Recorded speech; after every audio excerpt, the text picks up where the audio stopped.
Om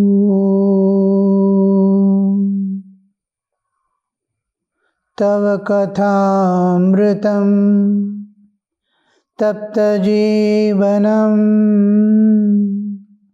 Kavi Biriditam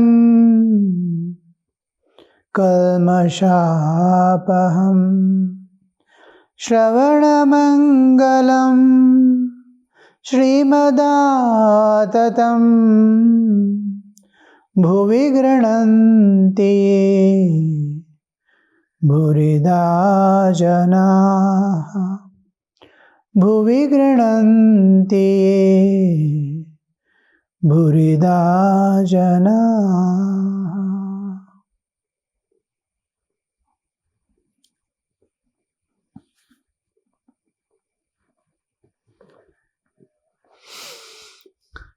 Chapter 35. We are entering into new chapter. The Star Theatre, number 2. Earlier, one Star Theatre already we have finished. This is the second visit to the Star Theatre. Sunday, December 14th, 1884. Sri Ramakrishna arrived at the Star Theatre on Beedon Street in Calcutta to see a play about the life of Prahlada. M. Baburam, Narayan, and other devotees were with him. The hall was brightly lighted. The play had not yet begun. The master was seated in a box talking with Girish. Master smiling. Ah, you have written nice plays. Girish. But, sir, how little I assimilate. I just write. Girish is the author of many of the dramas and all this, and his own theatre is there where it is enacted and thousands of people crowd to see. Especially it is spiritual and religious, mystical aspects of life.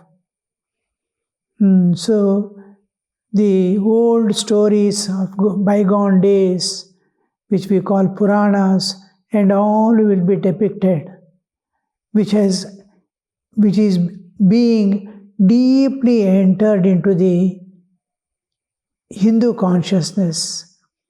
And now it is being replaced, though it is being replaced by the modernity and Western thought waves, but still the pure spiritual atmosphere, the pure religious tendencies where there is sacrifice that attracts man. Because everyone in the world you see is selfish and self-centered. Somewhere you'll see a light which is completely rid of self, selfless being, and where the whole thing, what he possesses, what he knows, what he understands, what he can do, everything is offered to the others, and there you see the sacrifice. Sacrifice for truth, sacrifice for devotion, sacrifice for the nation, sacrifice for the society. You see sacrificing. Where I is not there. For me, nothing is reserved. Suppose a person is reserving something for him, you ask him to do something, he will say, I don't have time.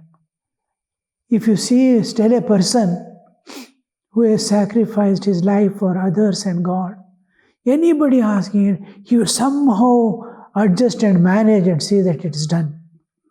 Like an emergency, because he has not reserved for anything for himself.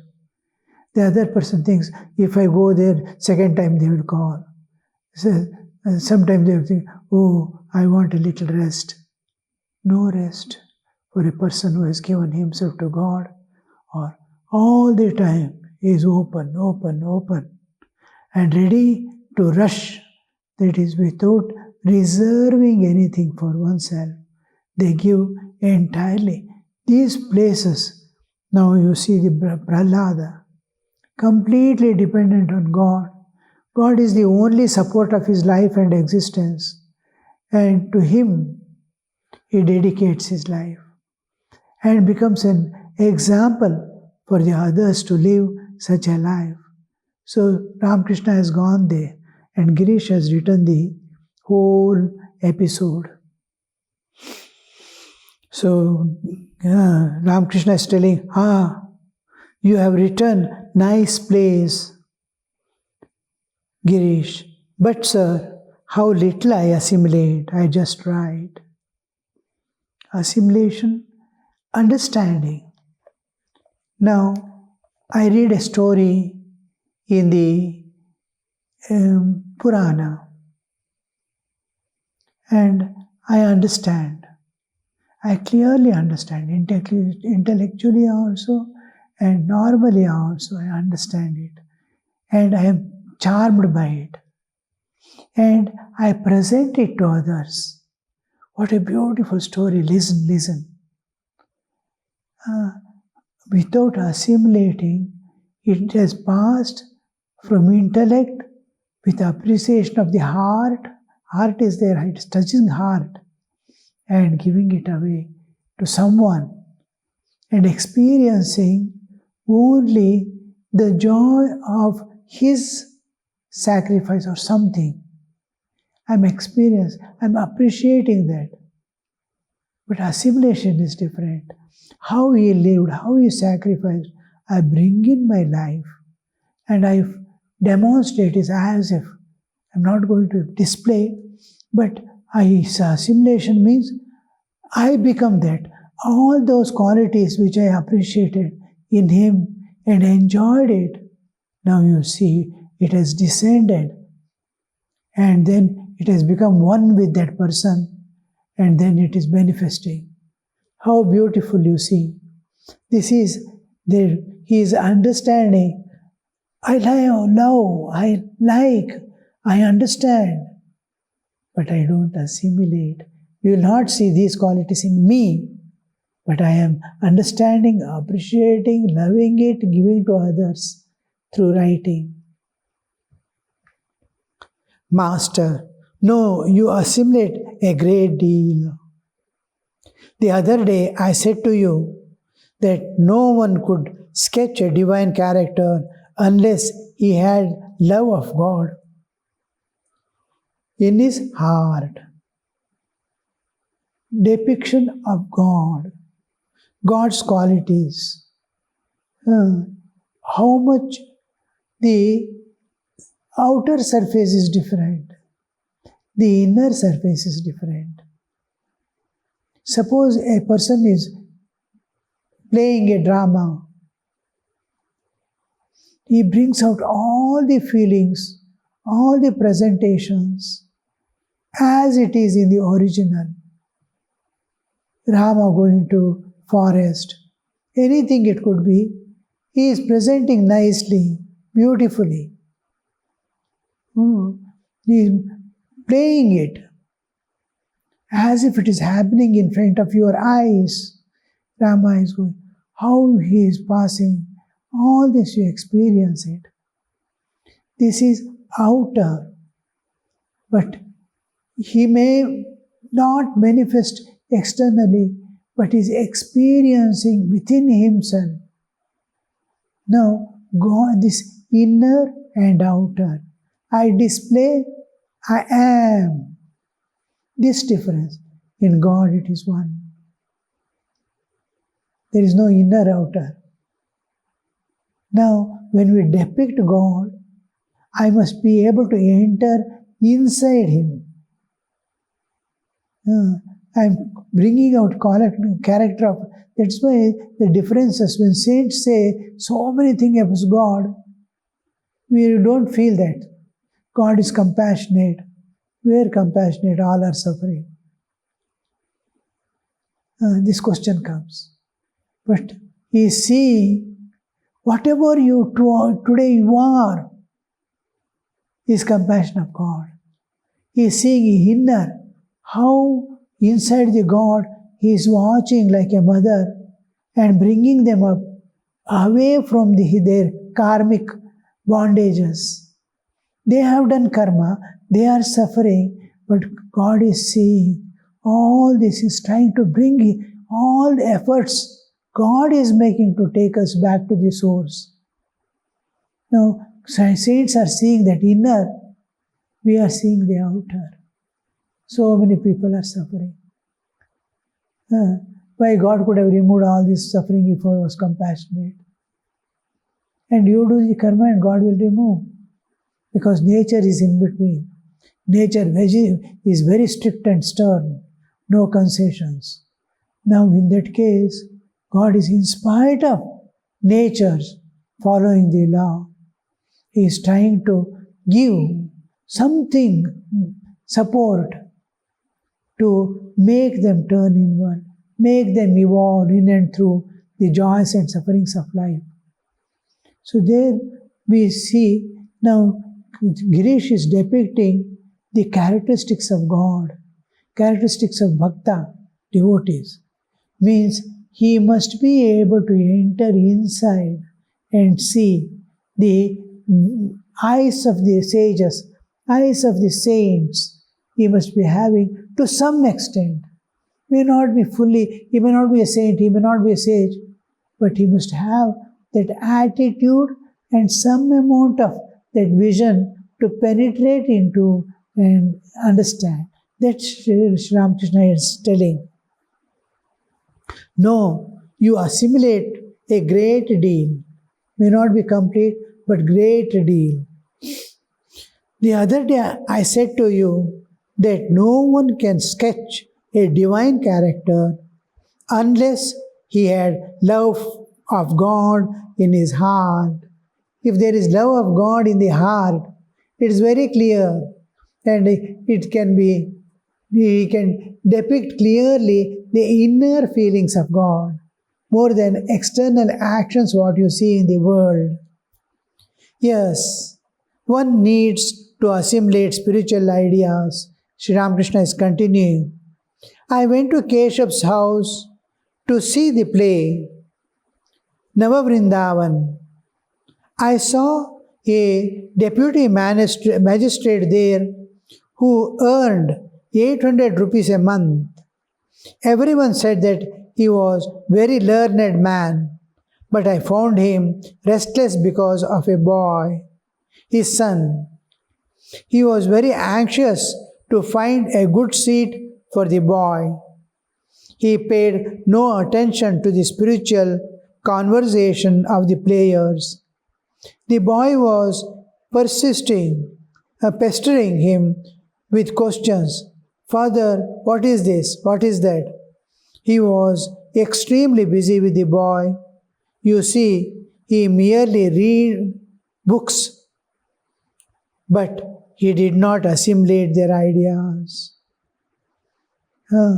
If he had assimilated the ideas, the whole situation would have been different.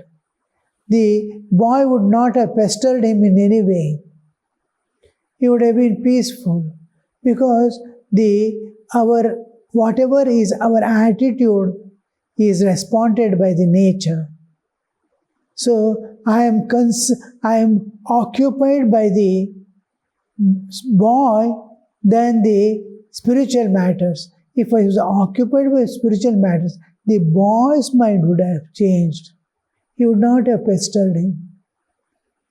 He would have asked once or twice and kept quiet. Oh, father in his different mood. He will not. Now, he follows the father. What father is understanding? What father is seeing? What is he hearing? There is a great difference. What we are, it influences others. When we were children, my father used to say, you are going to school days. See that you are not influenced by anybody, but you influence others. We did not understand. See, you are in a place where nothing negative or bad is seen or talked. In house, nobody talks about falsehood or this, that, or discuss about the world, spiritual matters, divine thoughts only. Otherwise, studies, otherwise, work. Now, this atmosphere, this awareness, it can you can influence others, but they are in the world, eating, drinking, moving about, seeing so many things. Don't be influenced by that. That is transient, that will capture you. You will be put in the prison house of desires. So, you must be able to influence others, not be influenced by others. Because of the difference, the negativity and positivity.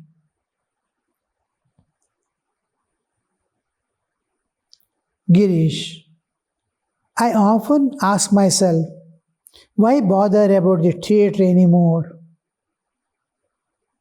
A small amount of, after so many years of life, and then seeing everything, on one side everything is passing away,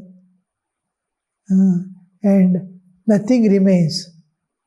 You see, anybody passes away, for few days people weep, and all friends and others, whole world forgets. Relatives will think for a fortnight. They also slowly forget. Only intimate relation, like wife and husband, child and mother, like that relationship, they will continue for some time. Within 6 months, you'll see that they too are slowly, these thoughts and all have gone away. New life has begun, independent of that person.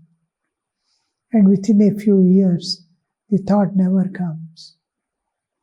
So, you can clearly see this in the world. Whatever you are doing, whatever you are aspiring for, nobody sees, nobody cares, it disappears. You yourself disappear, and with you, all the stories also disappear, never to be remembered again by anybody. Momentary, out of 24 hours, or few months or years, once a thought may come and disappear. And that is not true, because it's only a thought. The incident has passed. It is no more there. It is a fresh incident where a thought is coming of the past in somebody's mind. Neither you are there, nor anybody is there. So it has no value. All this they see. How long to cling to all this? Nothing remains. So whoever really wants knowledge, God will give, nature will give. Each has to struggle, each has to strive, each has to evolve by himself. Uddared Atmana Atmanam. All that slowly as they age, get matured mind, wisdom, they see enough of this, no more. Like that, Girish is also feeling enough. He is telling, I often ask myself, why bother about the theatre anymore? Give it up. Master, no. Let things be as they are. People will learn much from your place. Sri Ramakrishna is concerned about the people. Arjuna wants to run away from the warfield. He says, I don't want anything. Let them enjoy the kingdom. I will beg in the streets, I want a morsel of food every day and a tree to give shelter when I lie down. That is always available. Why should I fight and kill so many people in the war? Arjuna doesn't leave. It's your duty. You are born in Kshatriya family of a responsible who is going to take over the next, he is supposed to be, and now also is supposed to be, the king family and kingship. He has to shoulder. When the problem of shouldering the responsibility comes, you want to run away, you can't. Neither you will be progressing, nor this world will be saved. So Sri Ramakrishna is telling, you should not let the things go on as they are, so that so many people will witness the dramas and transform their lives. People will learn much from your plays. The performance began. Prahlada was seen entering the schoolroom as a student. The sight of him, at the sight of him, Sri Ramakrishna uttered once or twice the word Prahlada and went into Samadhi. Very rarely we find uttering Prahlada, the whole picture, Prahlada, God, and this whole thing will just skip the world. World has gone away, body has gone away from the awareness and is in another dimension of experiencing the extreme love of God, ecstatic love of God, the total dependence and giving away oneself to God, forever to be protected by Him. The Prahlada's whole picture comes into picture. The wisdom, the bhakti, love, the sacrifice, the total dependence, all this comes at a Prahlada, means all is this. That whole picture. And God saving him every step, and all calamities falling on him, which others cannot bear. So, like that you see, Sri Ramakrishna is no more in this world now. He is there in another dimension. But his body alone is alive and sitting in the theater.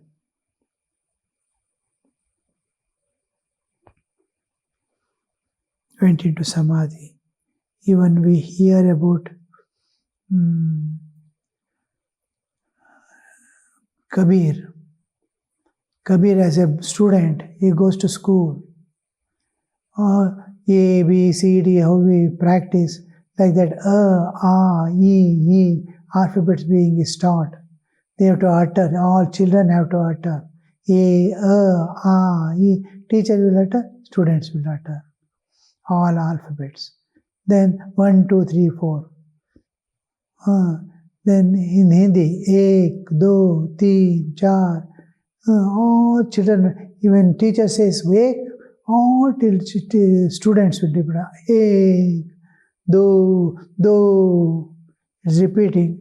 And when the number 13 comes, 13 is Tera.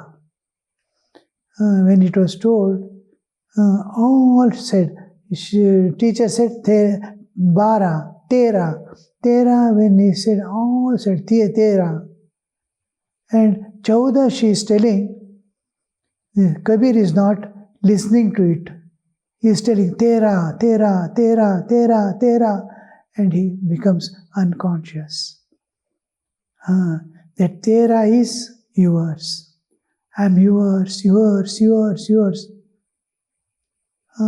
How that small age of school is beginning to learn alphabets.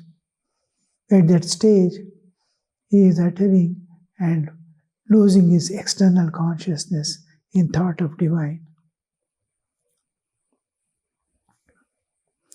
During another scene, Sri Ramakrishna wept to see Prahlada under an elephant's feet. He cried when the boy was thrown into the fire. Various ordeals he faces, but he successfully comes out because of the Lord's protection. The scene changed. Lakshmi and Narayana were seen seated in Goloka. Narayana was worried about Prahlada. This scene too drew Sri Ramakrishna into ecstatic mood. After the performance, Girish conducted Sri Ramakrishna to his private room in the theatre. See, drama is going on. All hundreds of people are sitting and watching it. And another drama is going on here with Sri Ramakrishna. A divine enactment, the Leela of the Lord is going on in the same theatre. All are seeing on the screen and the stage what is happening. And M is seeing at Sri Ramakrishna what is happening. Each time, under what situation Sri Ramakrishna went into Samadhi, he is writing. Again, Sri Ramakrishna went into Narayana and Lakshmi came into the stage. Sri Ramakrishna went into how everybody is watching stage. He is looking at the stage, understanding and watching Sri Ramakrishna. Otherwise, we would not have had this opportunity to see or listen to this at all. Sri Ramakrishna was conducted to his private room in the theatre. He said to the master, "Would you care to see the farce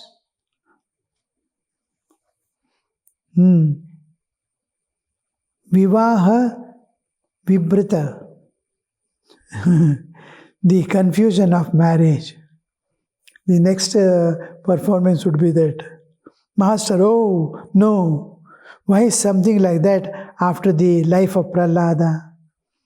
I went sent to the leader of the theatrical troupe, end your performance with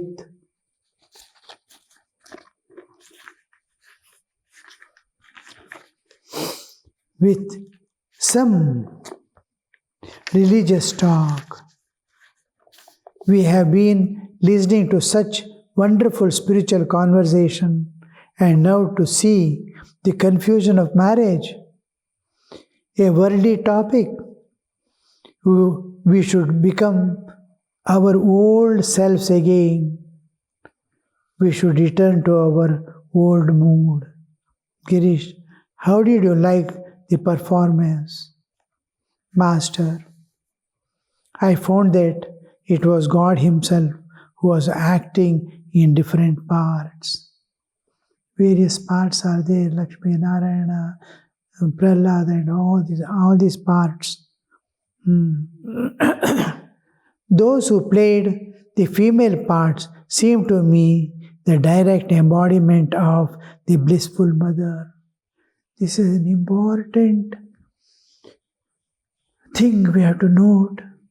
Wherever a feminine form, even in dream or anywhere, on a picture, on newspapers, here, there, anywhere you see, that Divine Mother must be able to project herself in and through that form, which Sri Ramakrishna has to experience.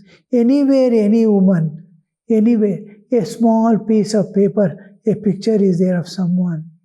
Somebody's house he goes and sees a picture of his grandmother.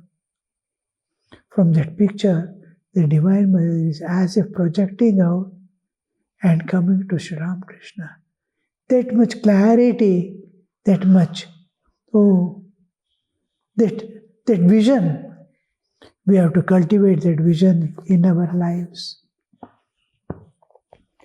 Om Shanti Shanti Shanti Hari Om Tat Sat Shri Ramakrishna Arpanamastu.